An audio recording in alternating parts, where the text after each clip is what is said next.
Hey, my name's Eric. I'm making animated faces that you can talk to with your mouth. You can speak to them and they'll speak back, you know? Let me demo. I'll just show you what I did recently. Okay, so basically all these dialogues work on this screen. So this screen is for creating the interactive dialogue that this face over here is going to speak. There's another screen you can use to make the face, but that's not what I'm working on these days. So there's a bunch of dialogues that let you edit various parts of this. So you can add a line. That's one dialogue, and you just say who's saying it and what they're going to say. And maybe you can change the motion if you want. So you cancel out of there. You can take the selected line and say, I'm going to add a reply to it. So it means that when the user says something, like I can't remember what the original line was, but say it was something about bananas, and say the player doesn't like bananas. They say, I don't like bananas. And because it's speech recognition, there's many different ways that it could be said. I can make it match in not such a strict way. I can say, don't like bananas. I put a little ellipsis there to mean that, maybe the player says, I don't like your bananas, or something like that, but it'll still match. I could say, the player might also say, hate bananas, and that would match for the same reply. And then Jerry would say in response, bananas are delicious. What's wrong with bananas? Stuff like that. This little separator is just a simple way to say there's multiple things inside of the text box. And when there's two bits here, in speaking, the character will pick one of them randomly. So they don't correlate, like the second one here doesn't mean you get the second one here. It's just a general way to add in random things that the character can reply back. Bananas are your best friend.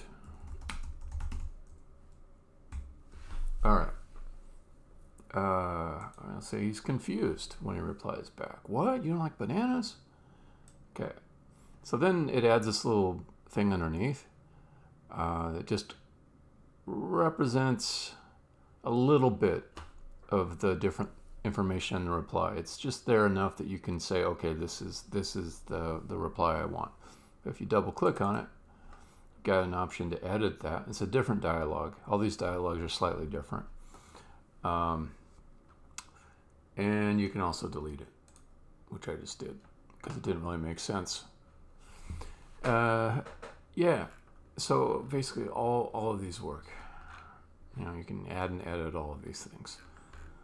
So then I thought I may in the future want to reorder the dialogue. Particularly if I clicked add line, but I was in the wrong spot. Say I meant this line to go at the very end. And I'll just say, let's see, Jerry says, if you won't help me, I'll just die then. Okay, and I wanted that to actually be at the bottom. Well, I should be able to maybe grab it and just drag it down, but I can't do it yet. And you know what? I've never done drag and drop in HTML before. I don't know why. It just never came up as one of the things I needed to do. So today I'm going to do it. I'm going to figure out how to do it. There'll be a little bit of learning. It'll be maybe one of those sessions that people get bored while they're watching because I'm looking up things. I'm not going to let that stop me. They get bored no matter what I do, to be honest. I'm just not that interested in these sessions. It's not my main goal in these sessions to be entertaining. My main goal in these sessions is to get work done on my project. That's it. That's the main thing. And if somebody shows up and is entertained or informed, that's just gravy. So let me see. I'll ask in a React way. React, drag, and drop.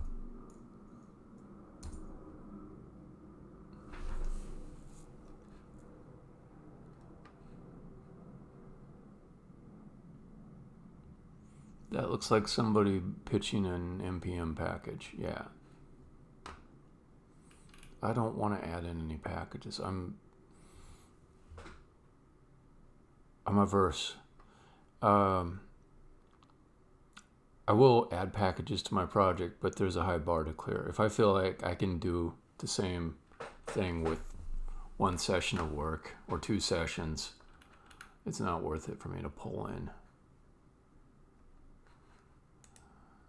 a whole new library, which actually usually pulls in 100 libraries with it. Transitive dependencies and whatever supply chain vulnerabilities and obligations go along with it.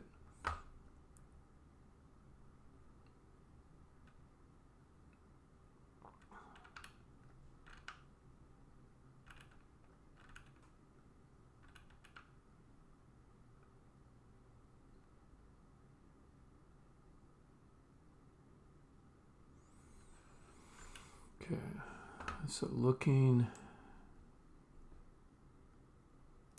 Yeah, let's just run this. Let's see what it actually does. Drag me. Yeah, this is kind of it, really. Then you let go. Nothing happens yet. That's all right. I kind of wanted to just see, like, can I get it to drag? All right.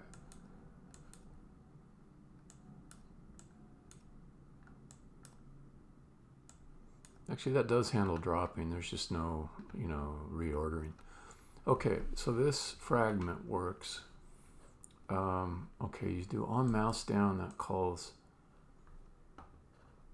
initialize drag. Let's see what's there.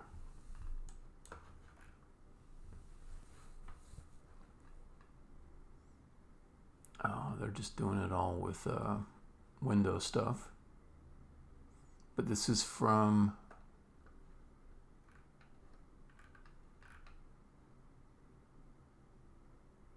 Okay, it's not like an official from the documentation answer.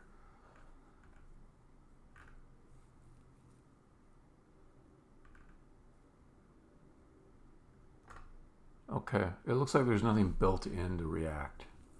That's why there's these libraries to make it simpler.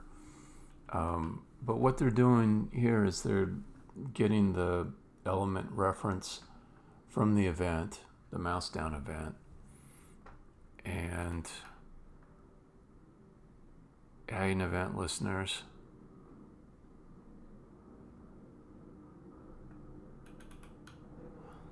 Yeah, I mean, they're doing the same thing I did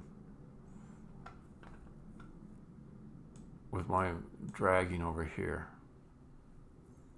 Okay, so there's nothing built into HTML that's causing this to move around. It's just I coded up all the dragging and dropping logic.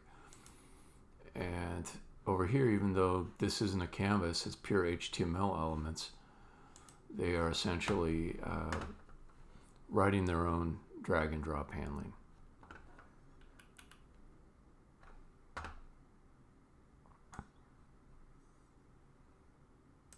Okay. non-trivial. I better break this out into multiple sessions.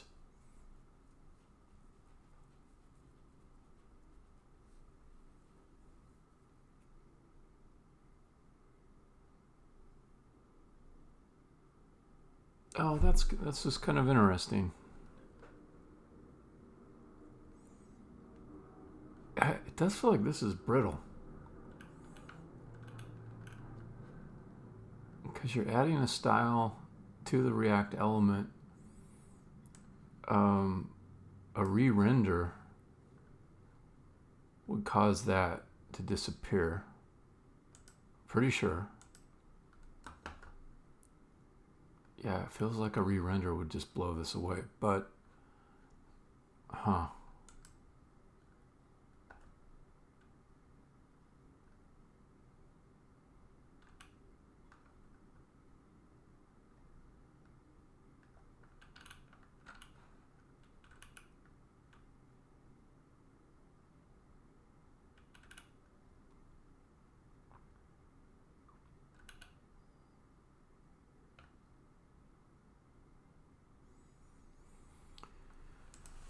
so yeah. Okay. My options. Use that direct DOM method that's in the Stack Overflow answer. Use one of the libraries, which is probably also going to use that direct DOM method, but maybe in a more well-tested way.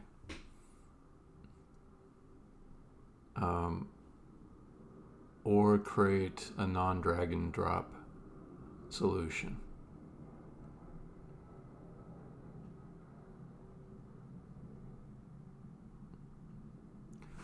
I wonder too about, like, okay, suppose I click on this and I start moving.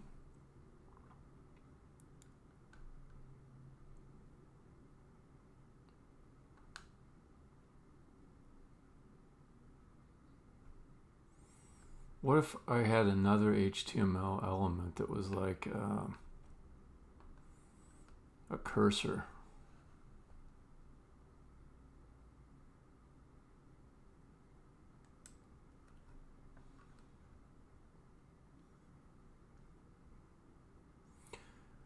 I could have like a little, I don't know what you call them, but you know, like those three little lines that look almost like a scratchy friction sticker, and then you grab on that and you move that to the location that you want it to, you let go, and then the line moves. I think I do want something besides this whole div to move around, because I'll have other kind of complex issues to figure out while you're moving around. So if I am updating the data structure, which affects all the rendering of this, like it's just going to be a crazy amount of data structure updates as I move this around.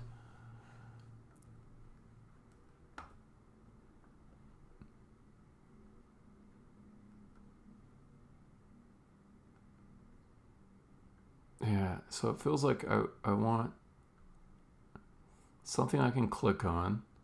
Then I want the cursor to change to like a up-down arrow. Let me see if that's possible.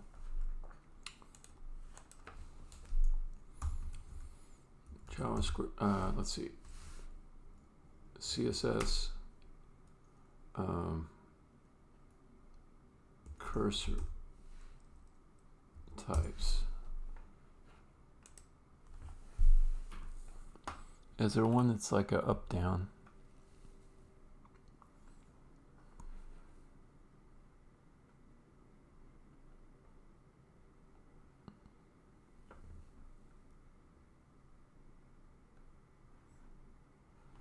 Okay, try myself.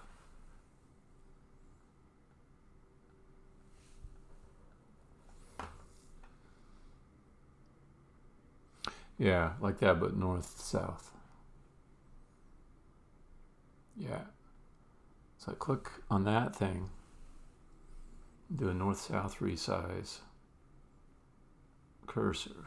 We can see, are there any other ones that are better? Probably not. That was the one I was thinking of. Grabbing, that might be it. Grabbing is also a good one. Yeah. Grab.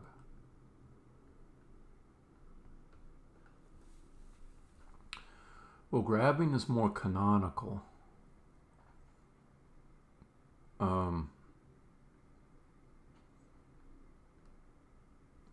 Maybe canonical is the wrong word. It expresses the intent more correctly.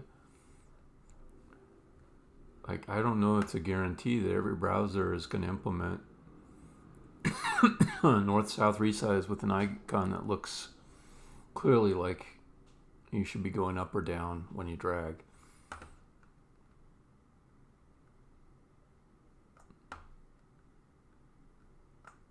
Just like progress is implemented differently on different browsers and OSs. So if you were trying to implement a feature for spin a ball and use this cursor, like, it wouldn't look like spinning a ball in another browser. Okay. Row resize, okay. South resize, northwest resize, text. Okay, so it could be this one, but I suspect that grabbing is the correct one. Okay, let me look at material design icons. I want to see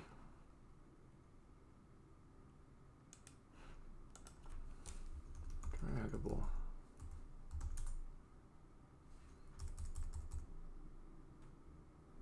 There we go. So here's drag vertical.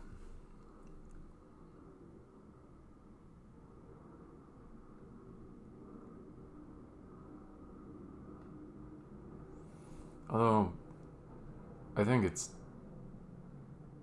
drag horizontal is the one that I want. Because it's saying it's horizontal, but I think that means like the orientation rather than like what type of dragging you do with it.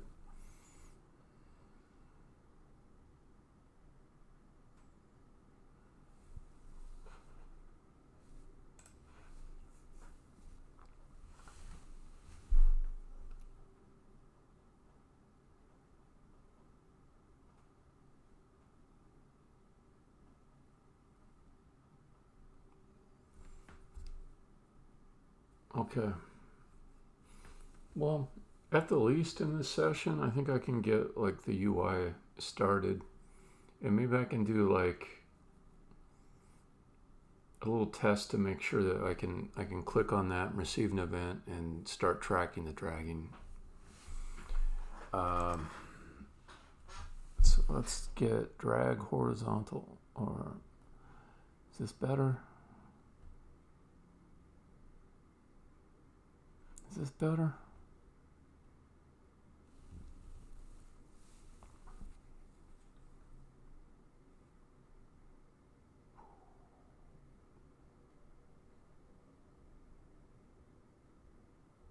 I'm gonna get this one.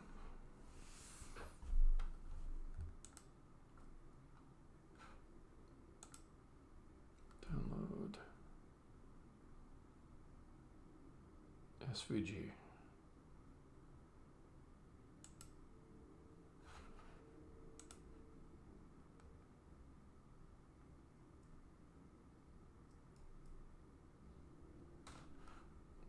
Yeah, okay. Show and Finder.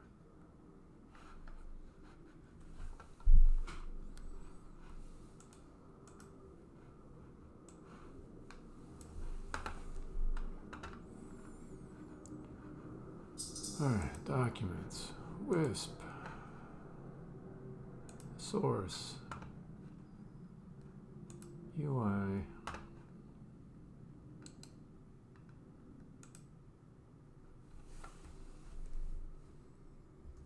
Dragging.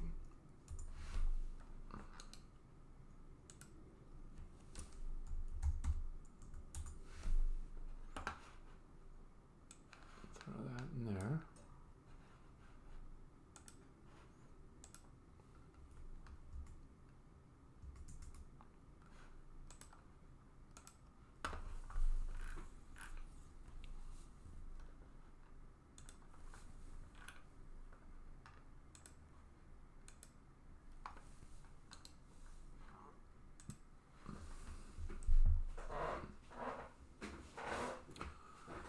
let's see what to call this thing.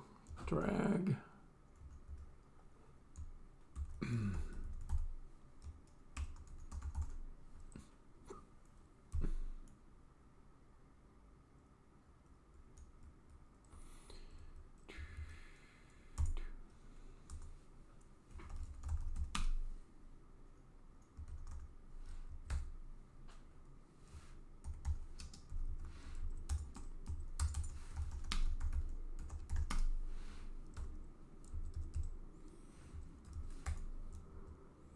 Okay, then I want to import,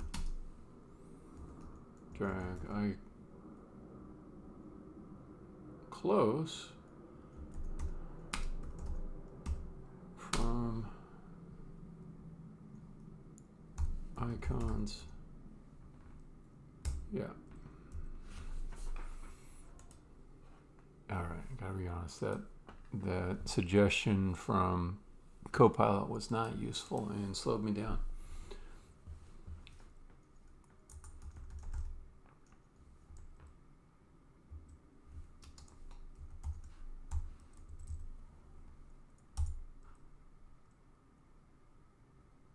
No. It's like, stop listening to you. Stop listening to you. You don't know enough about what I'm doing yet. Styles, container. And we will do an import styles from. Very good.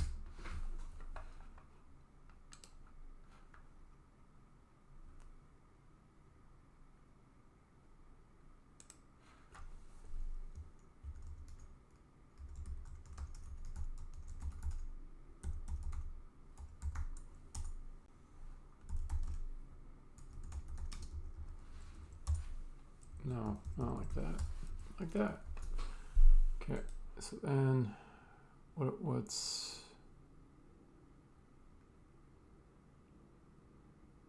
the problem? You need a closing tag. Okay.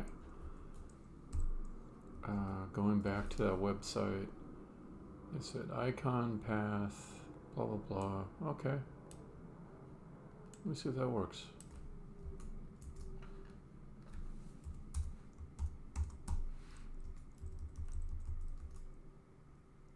Yeah, I don't think that works.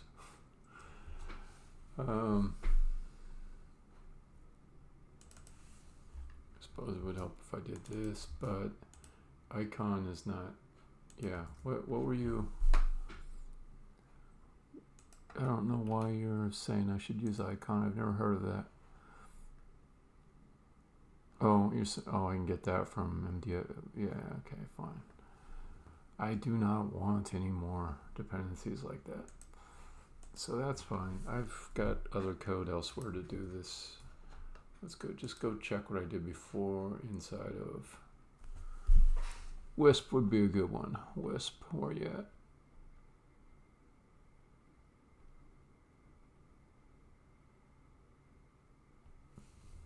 So my projects, it's getting difficult to keep track of them all.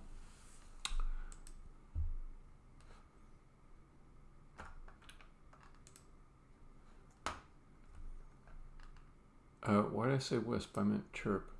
Okay, open that.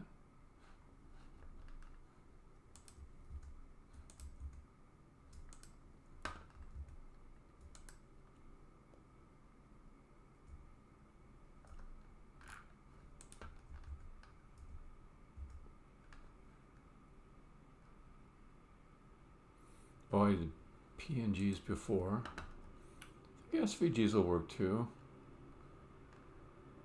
Oh, no. Okay, that's not an icon. These are icons. And then I said inside of float bar, we grab from those images, which are SVGs. And then the float bar icons, they do.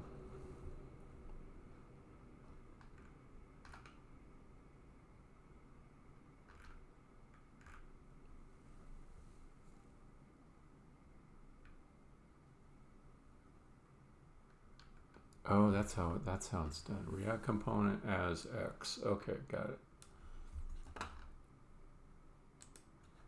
That's actually a good way to do it. So we say that component as drag icon. And then this is just drag icon.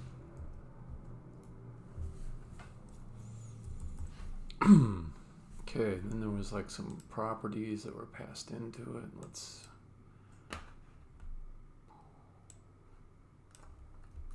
grab that, bring it over. Okay, so you did do common props. All right, back to Wisp.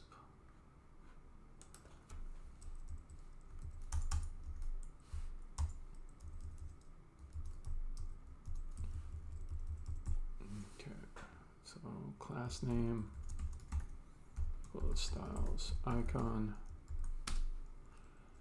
stroke. Doesn't have to be white, but let's start with white because that worked before. And then, oh.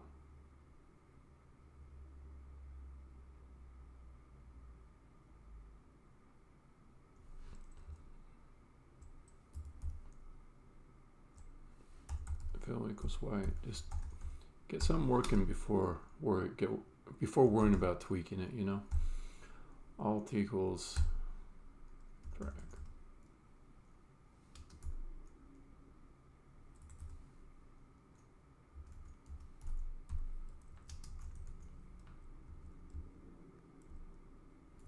It doesn't like alt, and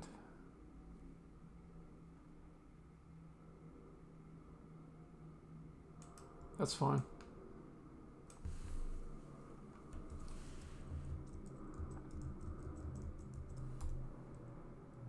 Oops. No, keep the div. Okay. This I'll just delete. It was just a reference. Okay.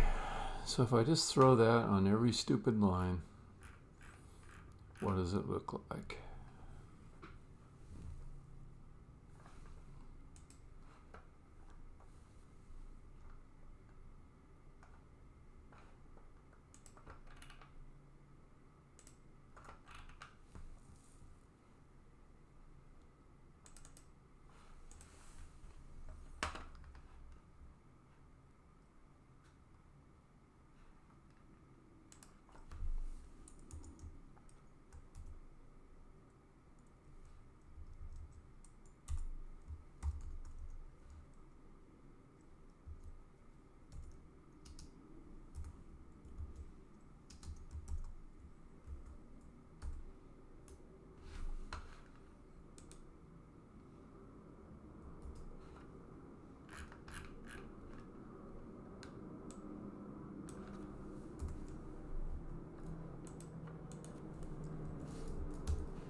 Icons drag SVG.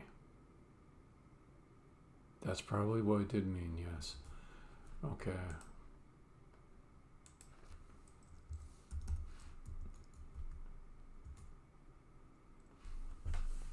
Well, that works. Clearly not what I want exactly. But let's start with that.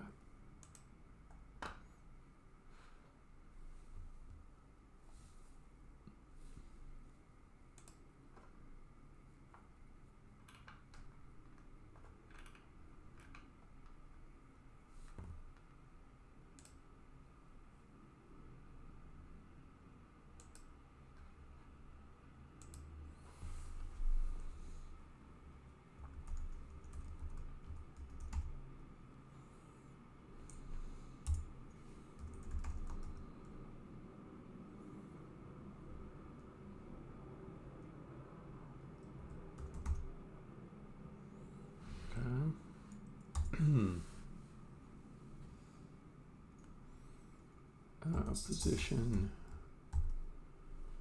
absolute. Get it out of the flow.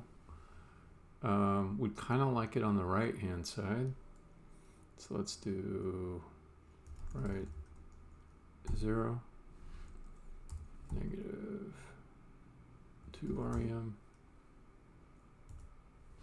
Or maybe it's no negative, maybe it's just 2 rem. Yeah, it's like that. Okay, 1. Okay, that's starting to look right. The color could be the same as the background color, so that you only see these when you are hovering over the top.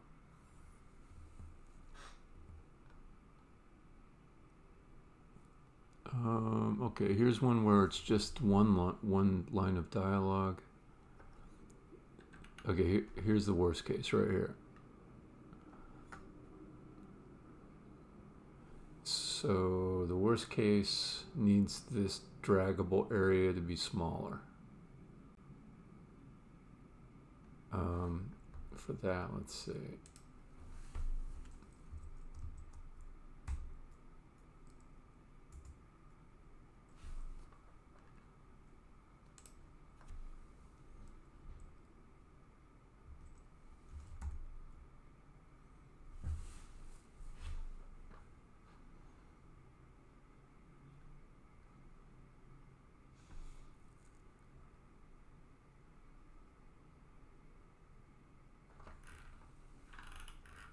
Oh, weird.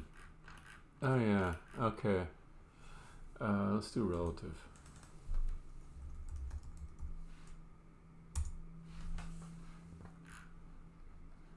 Now they're all messy.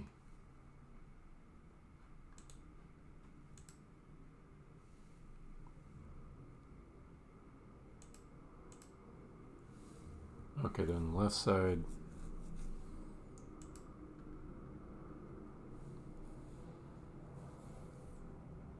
It would be kind of neat if they just filled up this space here. So it might even be I don't want an icon. I might want like a repeating background pattern.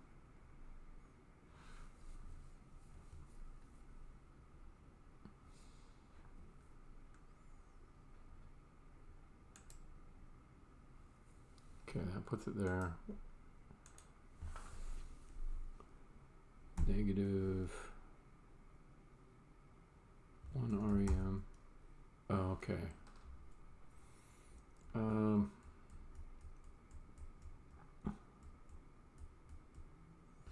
So relative keeps it scrolling, and then just the question is, how do I get it on the right side? It doesn't have to be on the right side either. Like I could make it on the left. I don't know why, but it seems better to me to have it be on the right. But how to do that with relative?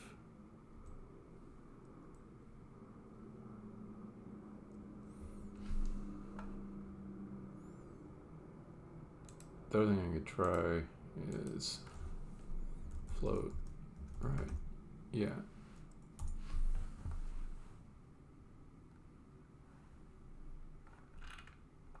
Okay, yeah, that is starting to be exactly what I want.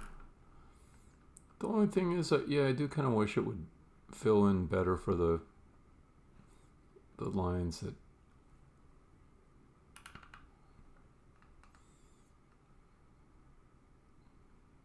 Yeah, okay, let me see if I can do something better there. What if I do height 100%? That doesn't do anything.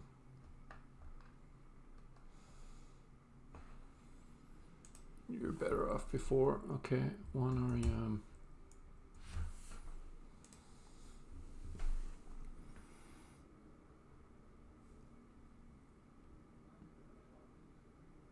So I think the thing to do might be, let's just put a div over there that is 100%, and I'll give it a repeating texture.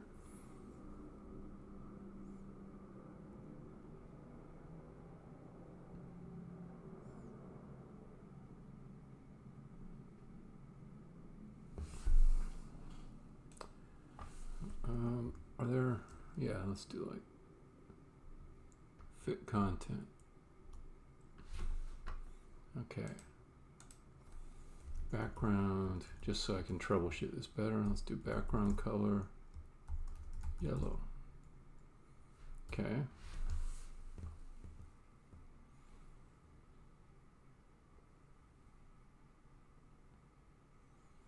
I think the floating makes it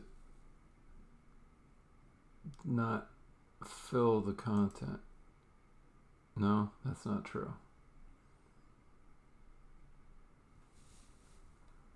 Huh. Alright, well, just to simplify it, for people joining, I am just screwing around with some CSS to try to get a little draggable bar off on the right side. And that bar will just be an indicator. Yeah, you can drag this. You can move this thing around. CSS, I worked with it for years. It's never become intuitive for me, I'll tell you that. So if it's tough for you, it's tough for me too.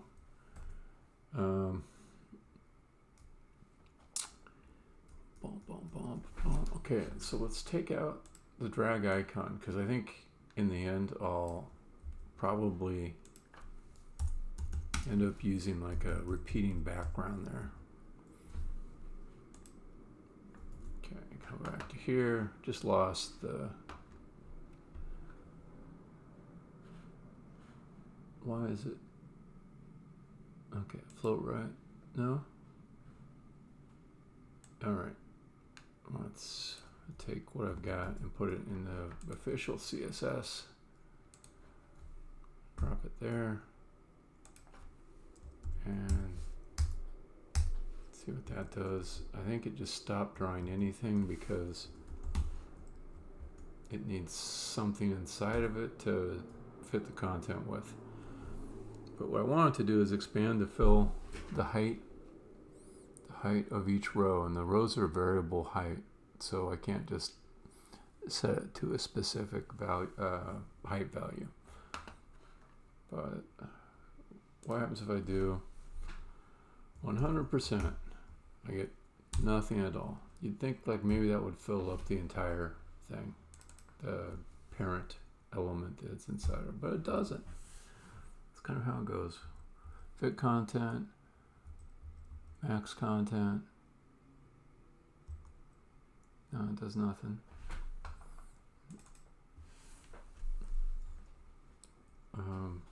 One rem. If I give it something specific, it'll fill in.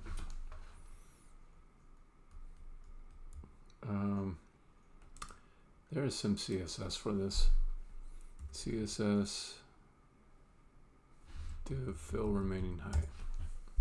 I've looked at this page too many times. Display flex direction column, and for the element flex 1. Okay, let's try that. So that would mean the parent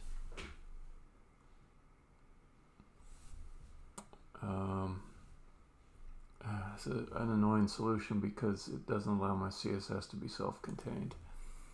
I have to go up to the parent and get the parent to participate in this layout. So Spiel node view module container display flex direction column. I think that's the default anyways. Then this guy, your flex basis is 1 or flex 1, and that's shorthand for either grow or shrink. I think that the first one's grow. Okay, so let's start with that, see what it does. Okay, I screwed up my other elements. And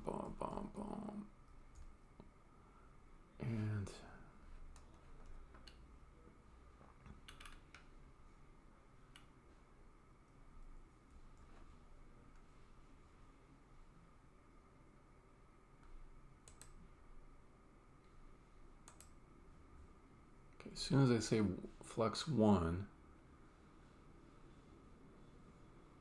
Yeah, I understand why it screwed up the other elements. That makes perfect sense. But it didn't do anything at all for this guy, which I need to kind of float over the top of the others.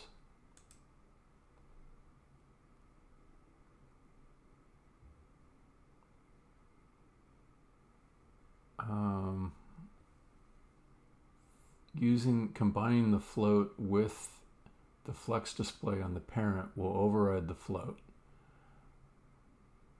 Put this on and it just disappears entirely. There's probably a good reason for that, but in general I think this flex thing is not going to solve it. All right.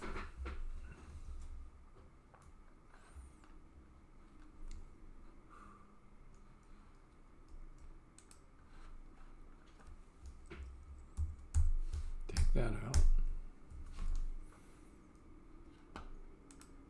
Okay. So another thing I can do, which is honestly a lot simpler than what I started out trying to do, is just make a separate div in the container. It's for a draggable area. Okay, so let's go back to Spiel node view. And take a look at the HTML. And basically I put this in 2 columns. Take out drag vertical handle for now. Okay, so here I've got div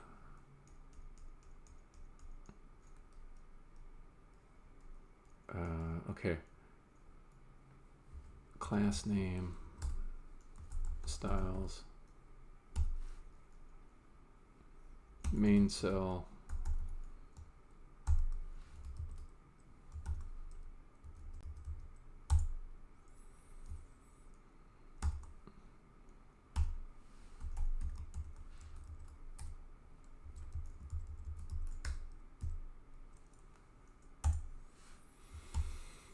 then div,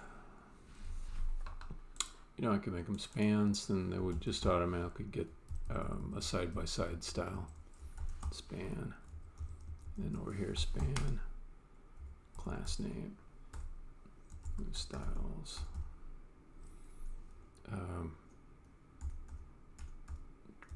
yeah, drag handle cell.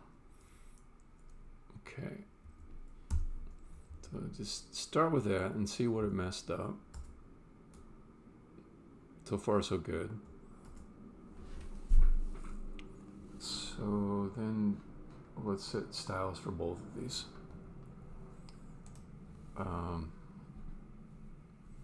Main cell, drag handle cell.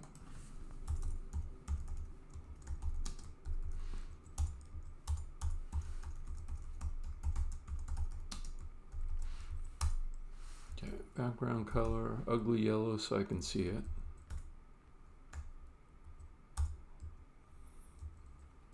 Okay, and then the width, yeah, 1 rem. Height, let's just, so there's something, nah, just leave it, that's good. Now, let's see what that does.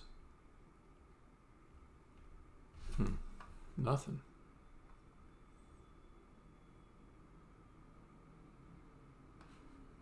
Now, let's comment that out.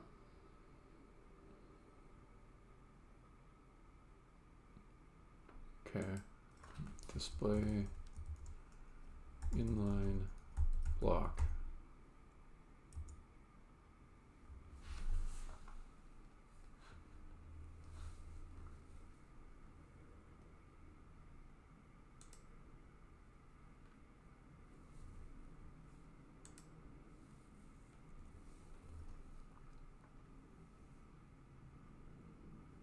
It doesn't even show anything inside of it. Do I need to make it a div? Do I need to make it block?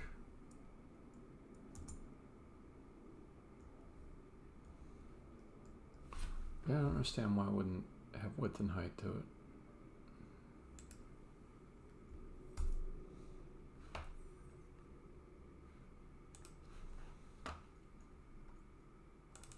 So this, if I say div on it, does that change it?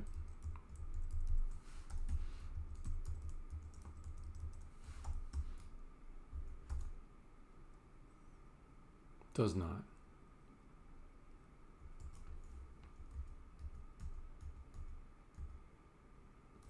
But one thing is I haven't set any height on this at all. Let's go back to here. Let's say display inline block.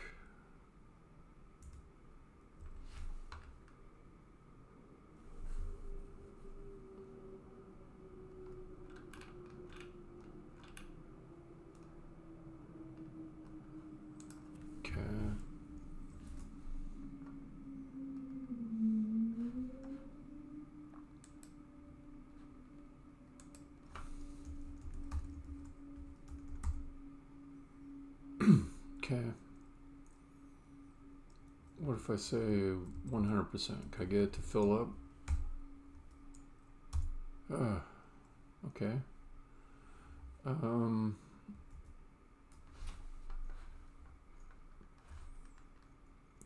Container,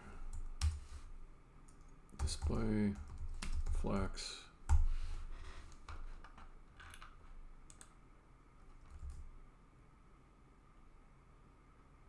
Okay.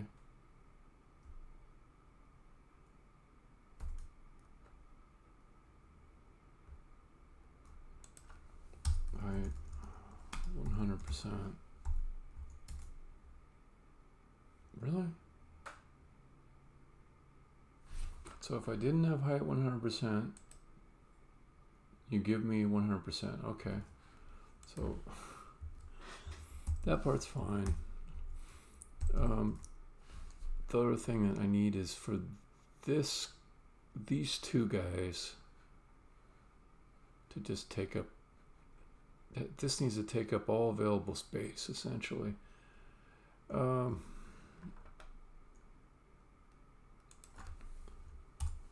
Position absolute.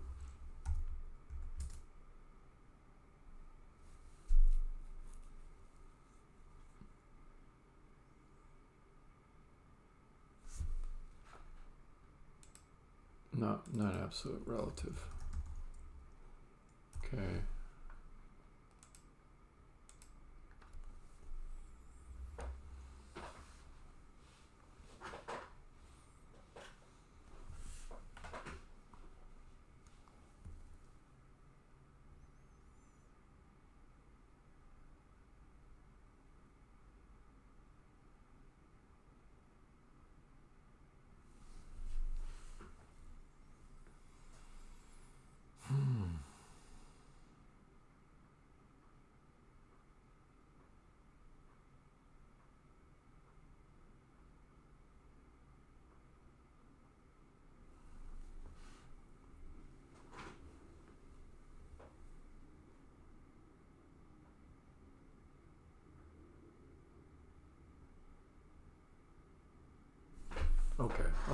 Okay. I'm starting to get some kind of plan here. Take off the relative. And then the other thing I can do, and I kind of wanted to do this anyways, is just put a dragger on both sides of it.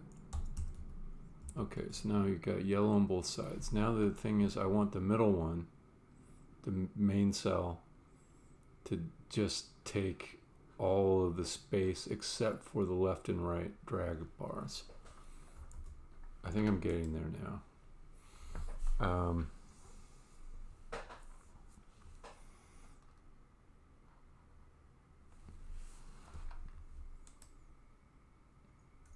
I just need to remember CSS or lookup how to get like some elements to have a fixed width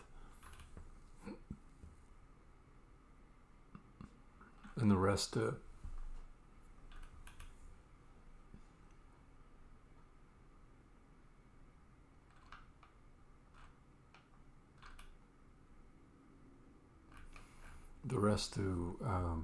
just fill up.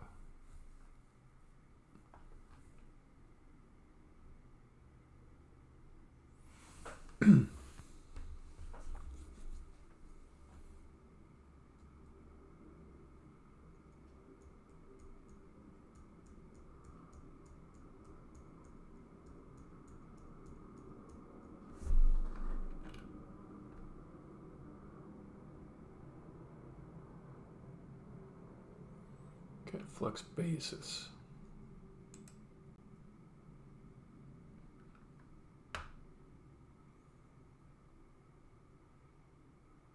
Okay, I think I'm getting it. Okay, so we'll say this column versus row stuff too. I have to think about. Okay, come back to here. The container is display flex. And it's column. What does column mean? Column.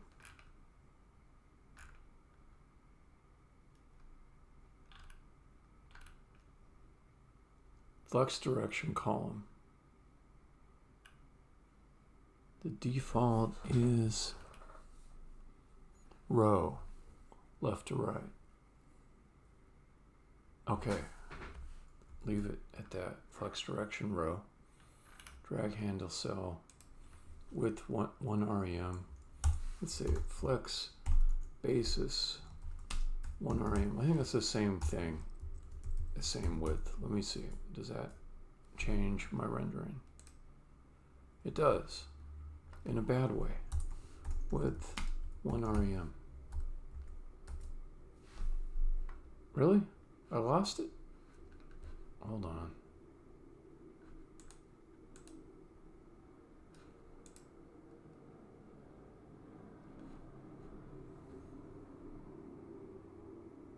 Duh.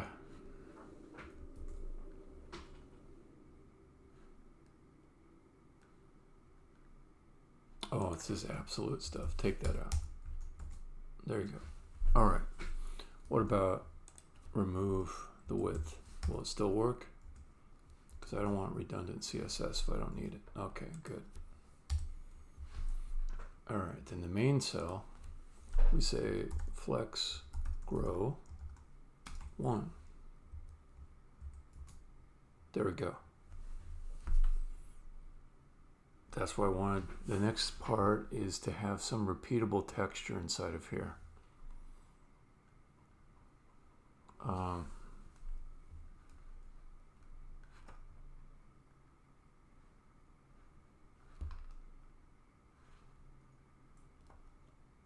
Okay. So that repeatable texture.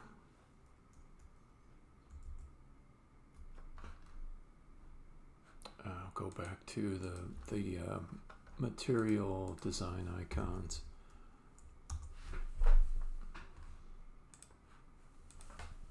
Drag. All right, I got this guy here. That's so simple. I feel like is there any point in importing it? Like I could just do that in Photoshop. It's not that hard. Okay, file, new. Let's make a drag texture. We will start with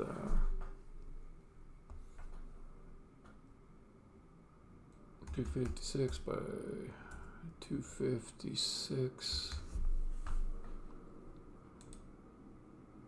Okay. And get some rectangles going. Let's get a little grid. Preferences, grids. And we'll do, okay, so it's 256. How about grid line every 64 pixels, I think. Okay, let's view the grid. Show it. Show me the grid. There we go.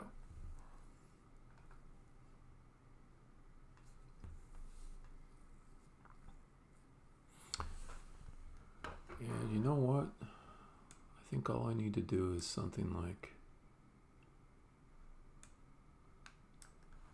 a rounded rectangle. Mine's going to be better than the material design one.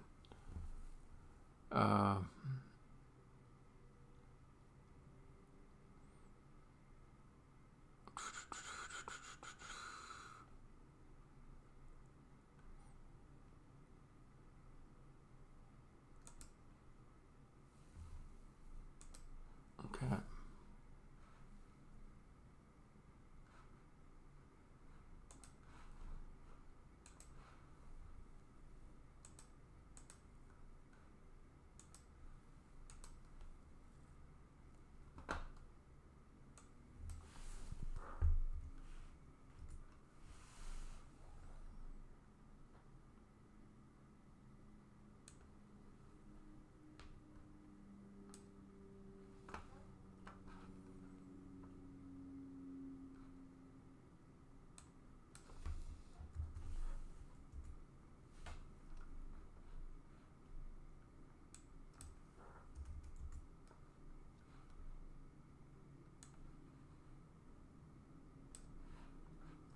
Okay, call that good. Take this guy, delete it. Take this guy, repeat it. Okay, so that probably makes an okay repeatable thing.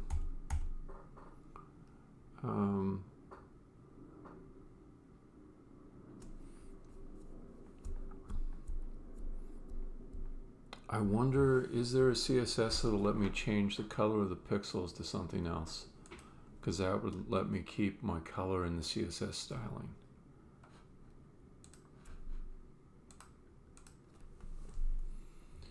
CSS, translate, pixel color.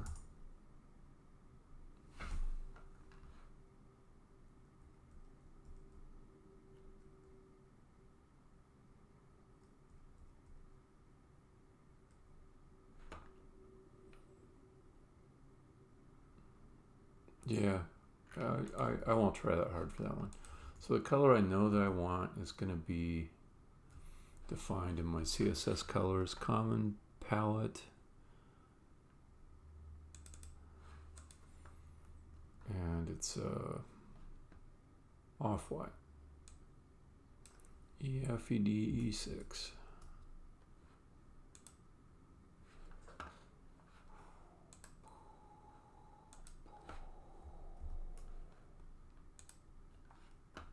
Okay. Same color for the stroke.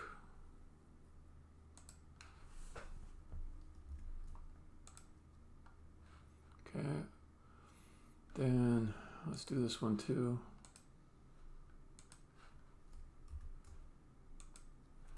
Okay. And then the stroke.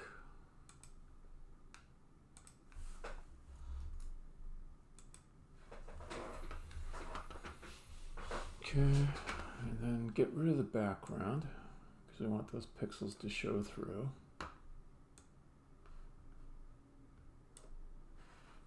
Okay, save this.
come back over to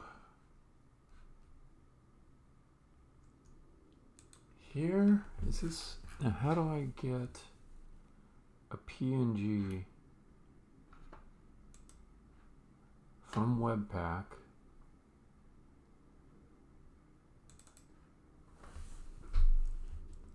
showing up in here? Okay, let's see. One thing is it'll be easier if it's in a relative directory. So let's just move it over there. Just boom, boom, boom, boom, boom. Okay. And then background image URL. And then I'll say, oh, shut up. Okay. Go to images. No. That one, yes. Okay.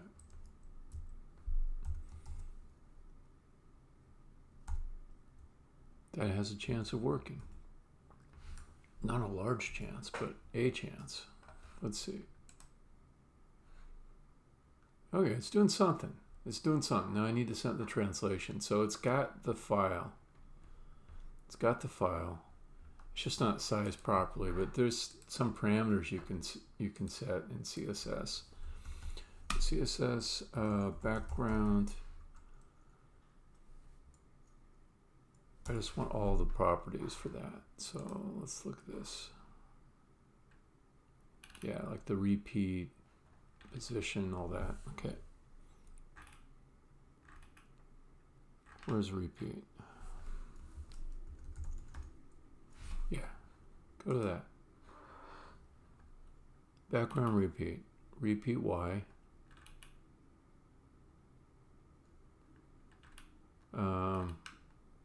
I'm also going to need some kind of scaling, or I'm going to have to just resave it so it's a lot smaller.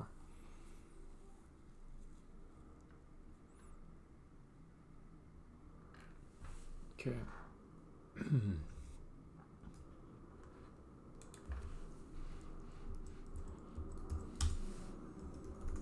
Back.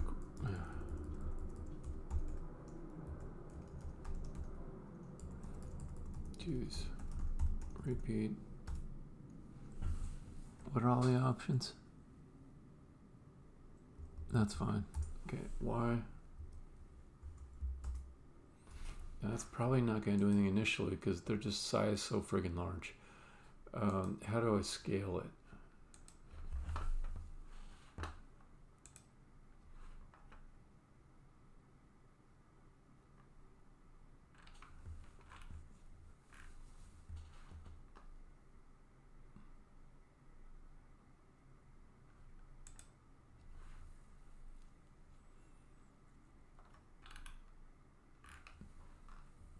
I'm probably going to have to scale it myself. Okay, so 1 REM is equal to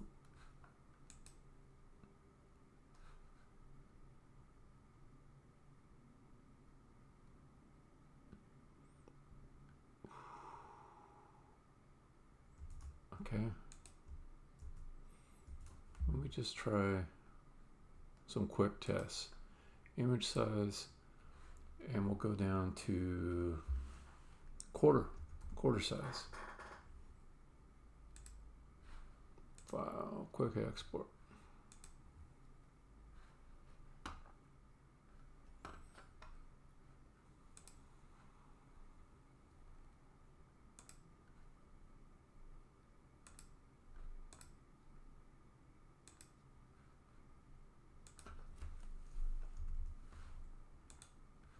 Okay, and over here we'll change it to be 64. Okay. Ooh, getting on closer.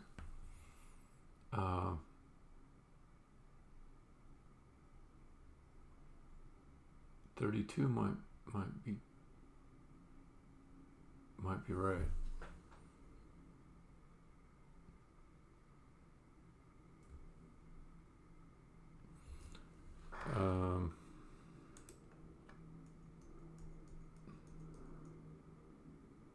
Flux basis. Let's do 2 REM on this.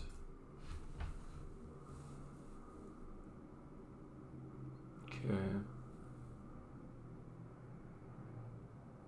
And I'll bring it down to 2. I think is that like 20, right? Also, need to kind of look at what happens when I go minus and plus on this. Okay. So just as a test, it is currently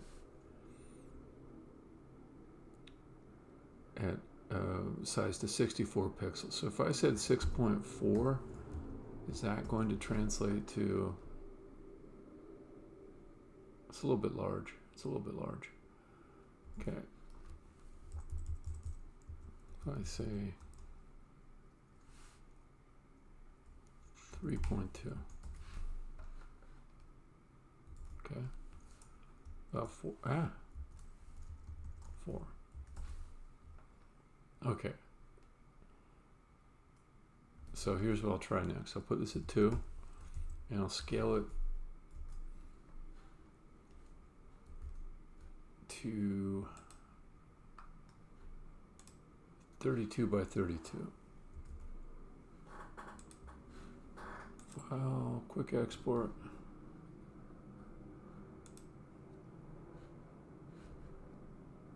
And that's the wrong directory. I don't know why. Photoshop can't remember the right place. Okay, draggable 32.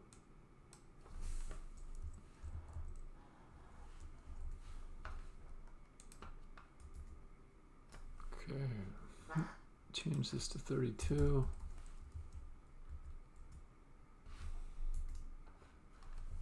Okay, now it's starting to look right. But I'm noticing there's like such a large difference between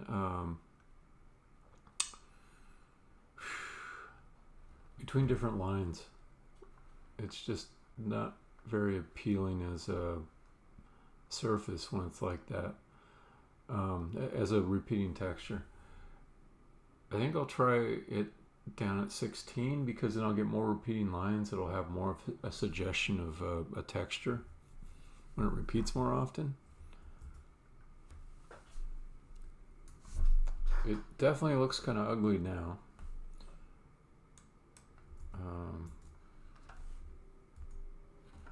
And that's, I'm sure, my fault.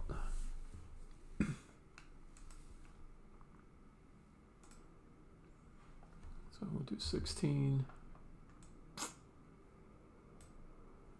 Okay.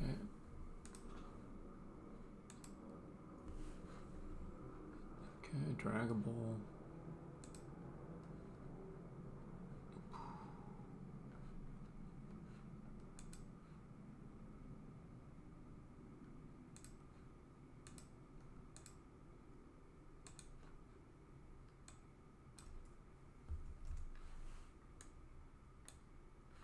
Okay.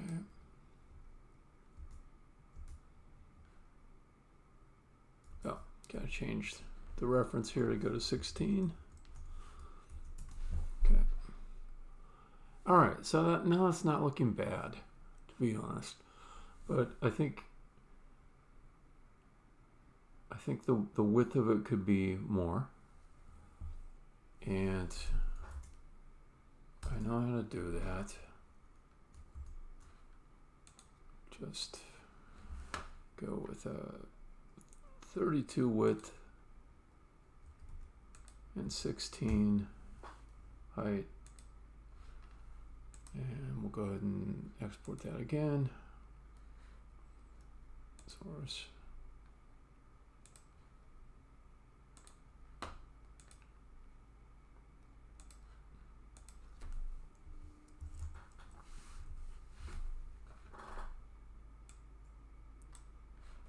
Okay.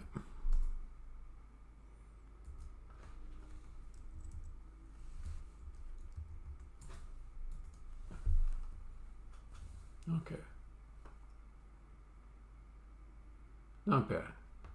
It's not great looking, but it's not bad either. It's figure outable.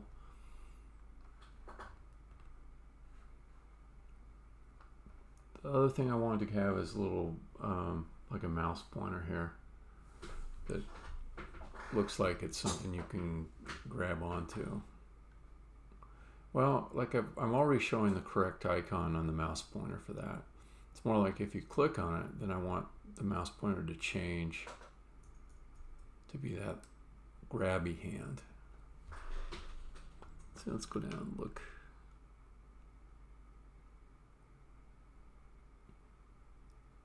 Yeah, it looks okay. It looks okay. It's not gonna win any design awards, but you kind of get the gist. It could be played with later. It could switch the graphic, maybe even to something more like the material design with the little grid of icons.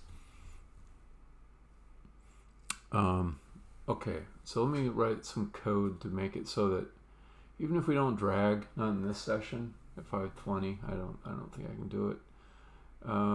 It'll still give some indication that you're about to drag.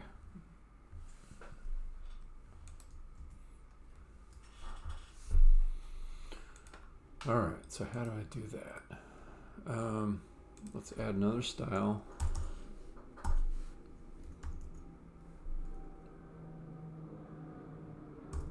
Dragging handle cell.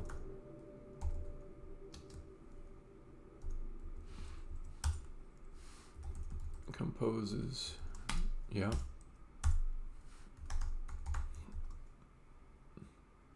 Good guess. Good guess. But I already decided grab bean. That would have worked, though. Copilot made a good suggestion there, based on context. Okay, so this is the style that I'll apply once we're dragging. So I need some code that says if you click on this span here, it's going to apply that style. So that also means I'll need some use state. This is junk code. I'll just end up deleting this. Delete all that. Bam, it's gone. Okay, I need use state. Import use state from React. Yep, that's some good copiloting there. And inside of here,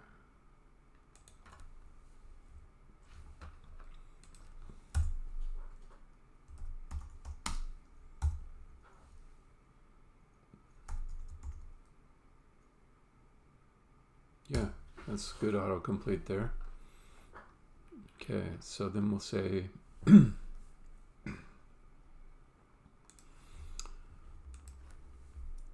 const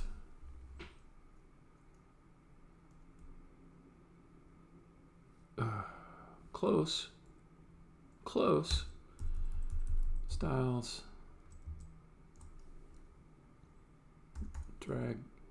dragging handle cell versus styles drag handle cell. Okay, but I'm gonna call it something else. I'm gonna call it drag handle style.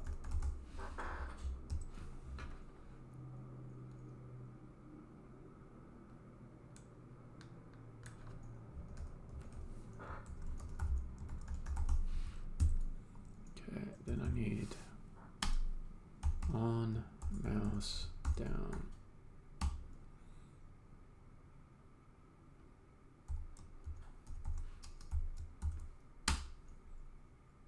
Set is dragging true,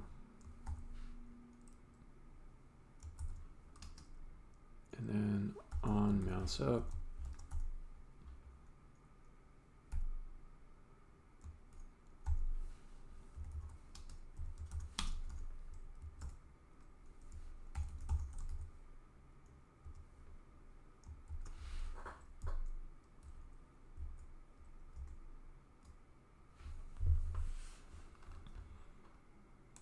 Yeah.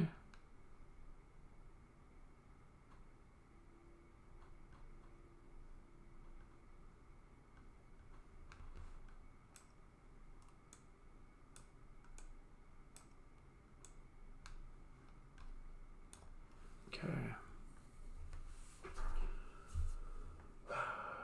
So the next part honestly gets tricky. I only got 5:23 on the. I mean, I've only got like maybe a half hour or so to work on it. So I'm trying to pick things that I can finish in the session, like in the next half hour or so. Okay, let me just talk through it at least. Rubber duck it. So it's almost like I need that div to detach or kind of move. I saw a trick that somebody else did, which was to apply like a Y translation to the div when you click on it. I might try that. Here's the code they used. Start dragging.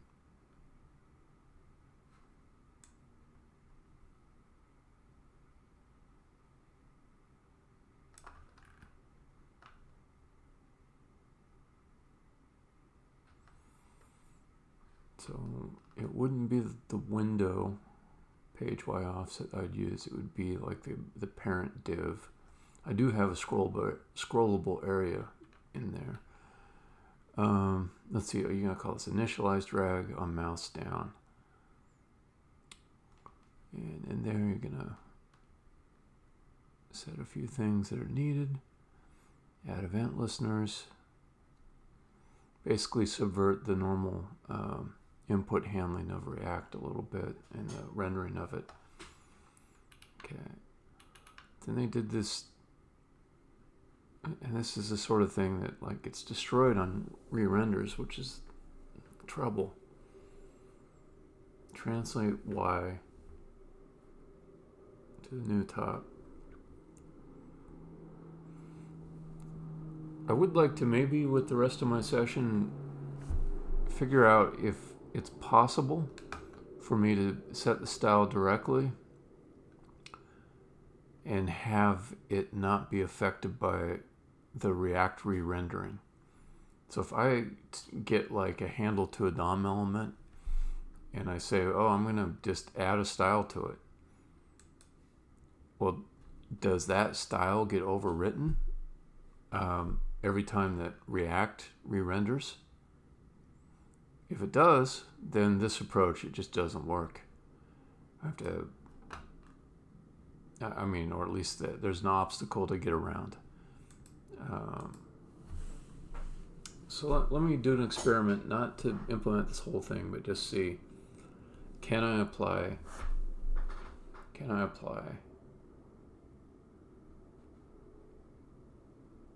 translation here? Okay, so when they did here an initialize drag, they were using the event. Oh, I see. No, they were getting the reference not from the event. The event just had information about where you clicked and all that. The element came from a ref, which I can do pretty easily.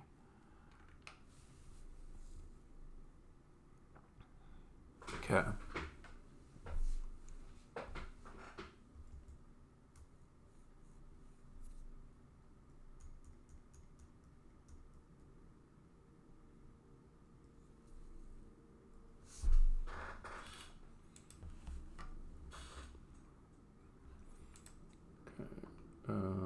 Let's set a few refs here.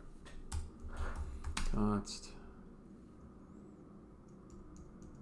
I always forget the syntax. Let me just go look at some other code real quick. Canvas. Canvas uses a ref. Use ref, and then you say the type of thing you're refing in the generic specification. Okay. Cool. Okay. It's going to be HTML span element, I want to say.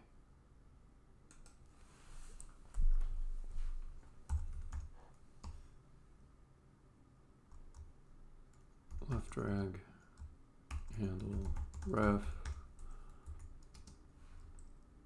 Yeah, I'll tab that and then I'll edit it.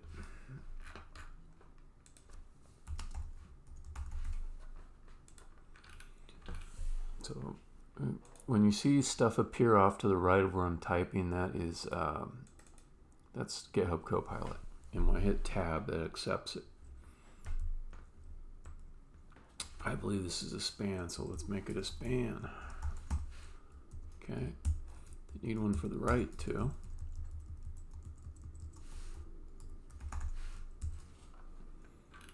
Okay, and then down here, say ref equals left drag. I think it works like that. And you know what? Don't mess with the left one. Just get one of them working, and then I can mess with the other one and make it work the same. So let's get rid of this for now. And we'll say ref equals, see, right, drag and handle ref. Okay. And change these to be event. Start dragging. And then it's going to be, what are we going to pass? We're going to pass, yeah, I guess all the stuff. Event, right, drag, render, handle, boom. Yeah, current. Yeah, that. What else? Yeah, set is dragging. And that should do it. Gotta write a bunch of code in there. And then on mouse up, boy, this needs to be multi-line for sure. Okay, ref class name.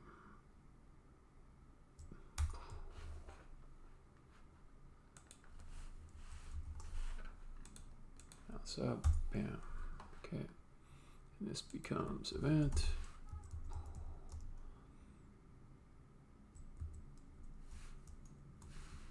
Stop dragging, event, right, drag handle ref, current, set is dragging. Okay. Bam, okay. So then, let's write the function for handling start dragging and stop dragging, start dragging. See what Copilot wants to do. Yeah, we'll try that. Why not? Function. Stop dragging. What are you? Yeah, go ahead. Go ahead. Let's see how well you did, though. Not that great. You didn't get the right number of things. Okay, so this will be an HTML span element. Element span HTML span element. Set is dragging. Just call it a function. Oh, that suffices. Okay. And I just don't like that shorthand. Let's use my own. And bring this here, and then this here. And I don't want to prevent the default. Okay. So the thing that I wanted to do was check if I could set a style here in the same way that they're doing. This here. Style transform equals bam. But I'll do it a little bit different than they did.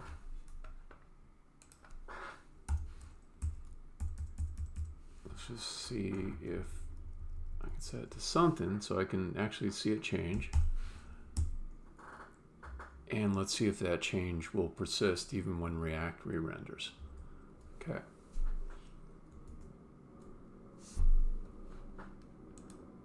Oh, of course.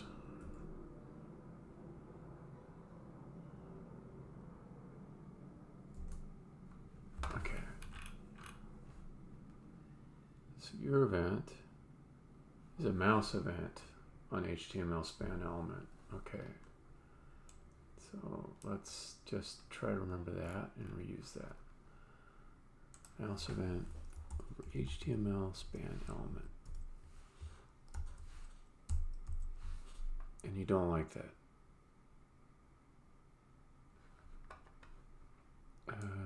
We're going to do any. We're just going to do any. Sometimes it's just not worth fucking around.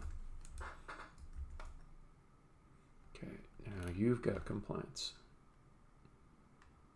Oh, you're saying it could be null. Fair enough. Fair enough.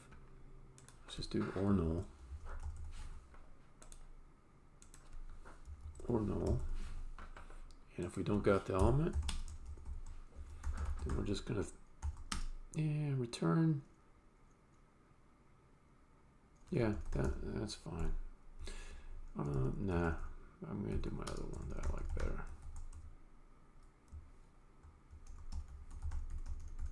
It would be some kind of debug error to figure out if that ever happened. Okay, now. Okay, it does move down. Question is, if I let go, oh, it stays. It persists. React does not overwrite that one style. So it works pretty well together, actually. That's good to know. It's definitely good to know. If I do this one, yeah, it goes down. I could just kind of move them all down. And they retain their state. Okay, I like that. That's something I can deal with.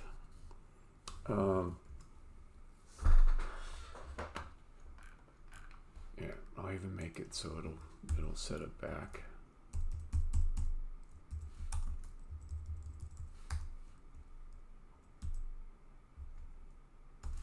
Okay. Let's just reload this one. Alright, so click there and let go, it goes back. Okay. Okay, I'm starting to see how this could work. Also, I'm noticing the Y position is definitely relative to it's relative to the container that it's in. So I think that's helpful, but there'll be some logic to figure out, like, where exactly am I dropping this thing? That's kind of tough. This might be some days of coding, to be honest. No, we're not some days. Not like 16 hours, but it could be multiple 2-hour sessions. It might be like 4 to 8 hours or something like that to get all this dragging and dropping and reordering.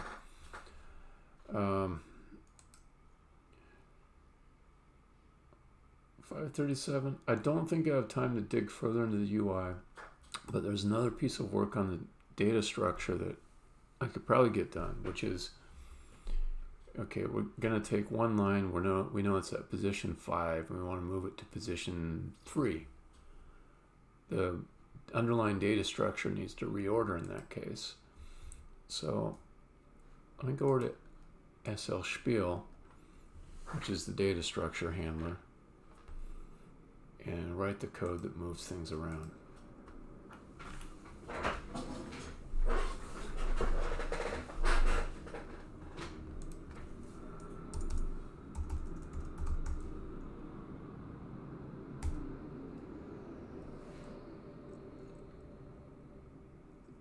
Okay. Yeah, that's a good suggestion.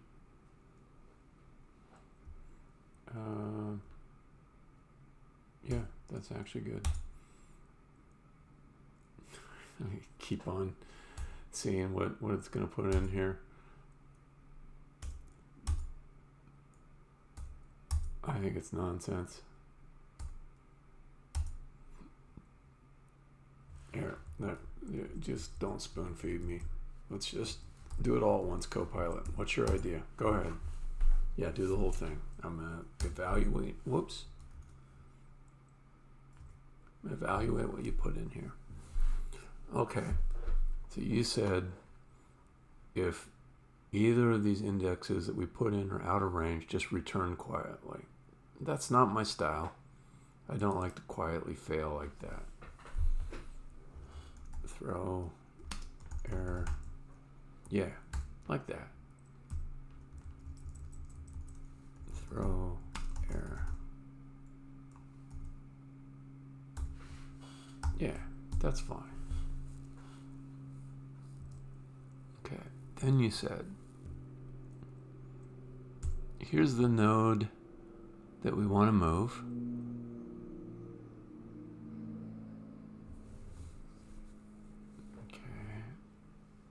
That's good code.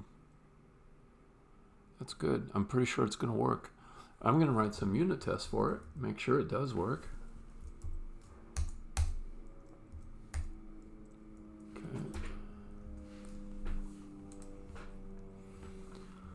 It even remembered to add this little refresh matching at the end.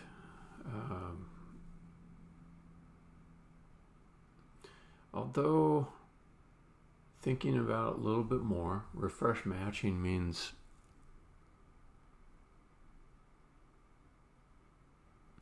that it's going to update the matching rules.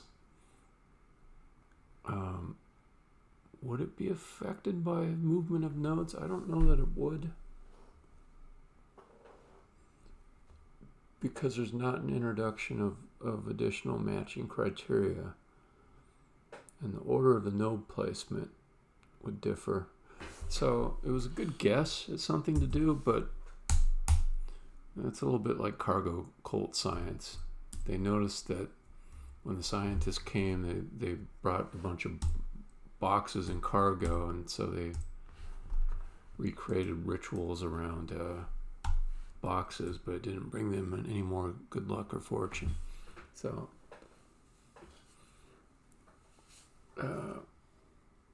refresh matching in that case is kind of like a superstition that Copilot brought across because other things had it.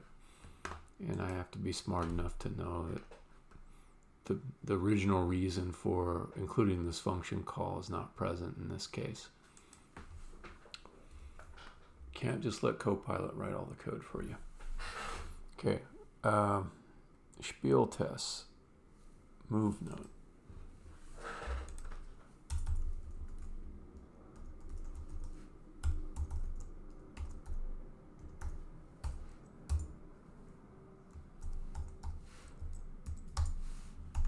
All right, let's see how good it goes. Nope, don't need that. Don't need that at all. All right. Let's see. Moves a node. Okay. Move node does not change membership of nodes when moving to the same index. Let's do sequence of nodes when moving a node to the same index. It did help me type a little there. Copilot did. Okay. Oh, we'll see what you actually did. Okay. So it created 3 nodes, A, B, and C. It moved the middle node to the same location, and then it said the first one should be B. Well, no, it said the one that you're at currently should be B, and that would have been correct. And then it called move next to go to the next node. It said that should be C. Then it called move next again, and if it did move next looped, this probably would have worked. So I believe when I go and look at the test code, when I look at the test results, I believe this expect will fail. So if I go to here, do npm run test.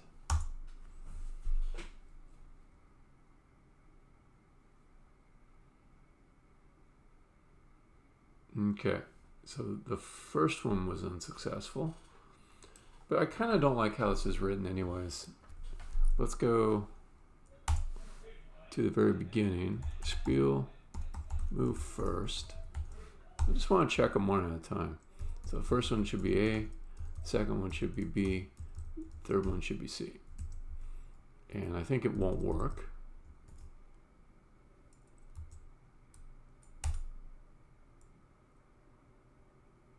Oh, no, it did work. Okay.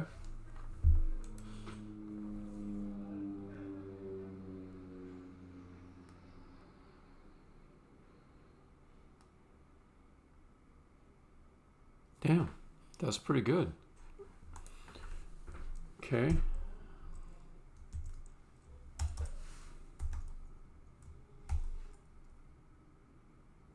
Let me think about this. I did want to actually move a node someplace. Moves a node to the end of the sequence. I like that.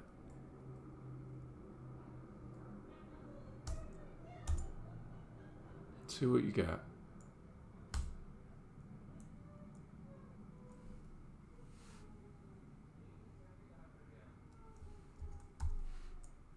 Okay, let's see what it did. So again, set up 3 nodes, took the first node and it moved it to the end, 0, 1, 2.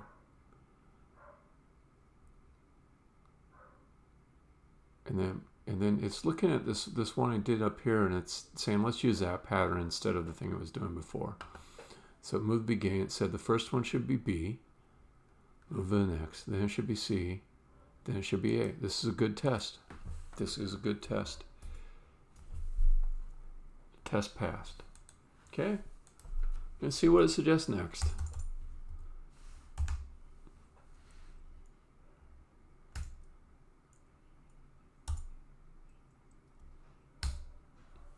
Okay. So in this case, it moved the set up in the same way, then it moved the last node to the beginning. It said C, A, B. That is a good test. And it passed.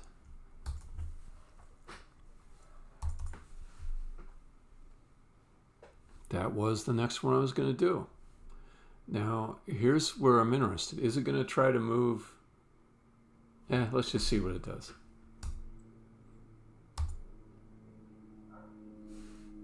Okay. Bam. Bam. Bam. Okay, so now it decided that it wanted 4 nodes. I'm okay with that. Doesn't seem like it's anything bad.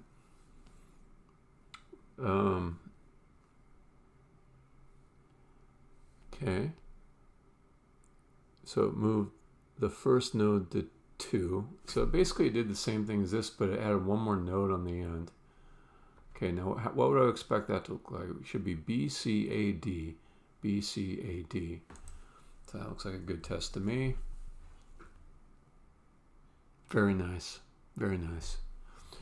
Denny. Or deny. Deny. Are you a bot? Or a solicitor of things? Are you going to tell me how I can boost my influence? How I can gain followers to my Twitch feed? No? Okay. Okay. Cool. Welcome. Awesome. You're catching me at the tail end of a stream.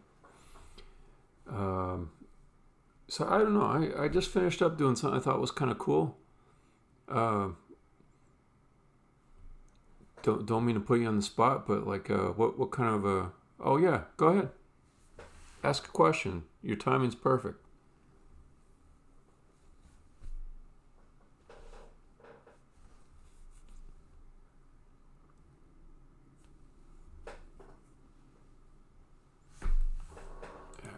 few Git commits. Quite happy with that last round of co-piloting.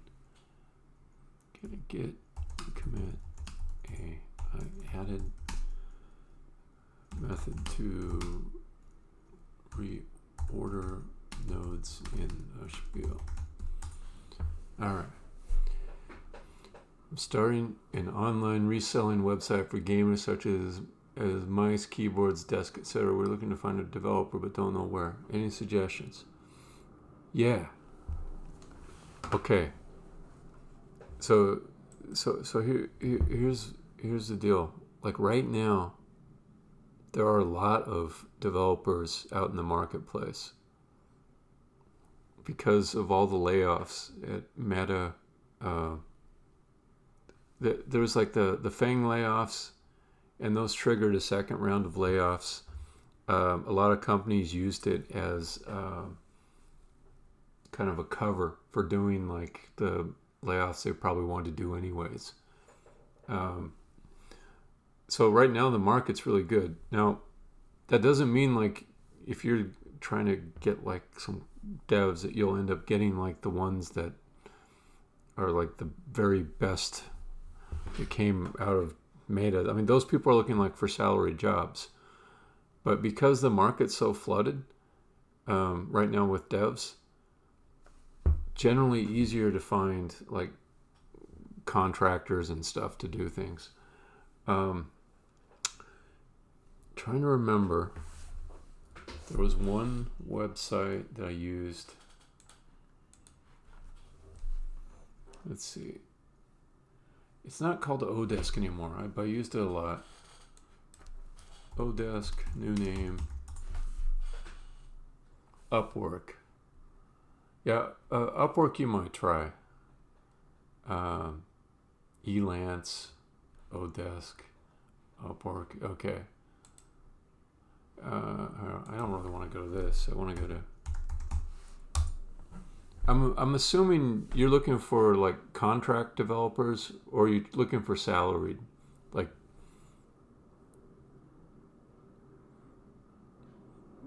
Yeah. That makes it harder. That makes it harder. Not out of the question.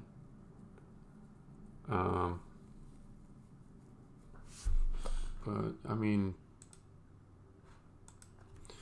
the way you might try it is okay. So if I was in a position of wanting to hire a developer on the cheap, and I could offer like a pretty decent percentage cut on it, I would still try to pay like kind of a minimum rate, like a really cheap rate. But I'd say in the job listing, plus royalty share. If you do that, then you can use like some of these platforms like Upwork, and you just post like your rate is low, but in the headline you say plus royalty share or something like that. Okay, so say that's like a non-starter for you. That you really just want it to be like no salary, no contract hourly rate, no flat rate. Then your options, they dwindle a bit. Then I would go to, I don't know, like forums in your topic area. Discord servers in your topic area. Like you have to start looking inside of your area that your software is in, and see if you can find any special interest groups, Facebook or etc. And make posts there. But yeah, I guess I don't have any specific ideas beyond that. But yeah, it is it's a tough proposition, I think, to hire someone just on royalty. I've done it before, I'll tell you that. I have done that before. It was for a game though. Like it was for something that's kind of inherently fun to work on. And the thing that I was offering in exchange was the game is fun to work on. It'll be released as open source, and there's a little bit of mentoring involved. So if somebody was on the entry level end of it, I would be helping them a little bit, coaching them. Now, if you've got like a more senior developer on your staff already, you can offer that mentorship angle. You call it an internship, Then you could maybe sell it a little bit better. All right. Danny, good luck. Yeah. I think I'm going to stop the stream right here. Thanks for hanging out. And I will come back soon, probably tomorrow. All right, stopping the stream. Stopping the stream. Stop stopping it.